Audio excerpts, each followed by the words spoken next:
เพิ่นว่านางจักวนไว้เทวดาฝ่ายอนเนินยัง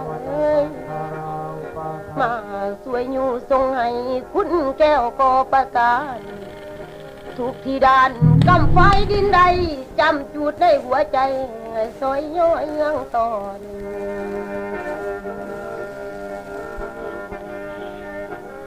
เพิ่นว่าแสนอาวรณ์สุดเสียงเพียงใจจ่าโลกโศกทรงให้มาได้ดังเหมือน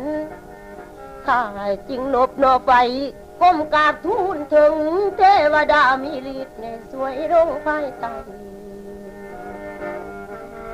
ขอให้เสียแจ้งจำใจจนจากนั่งเลยฝากซื้อมันเสียงแจ้งใจคือยามนี้นั่งจัดแปลงการเรื่องแถลงความเกี่ยวกาย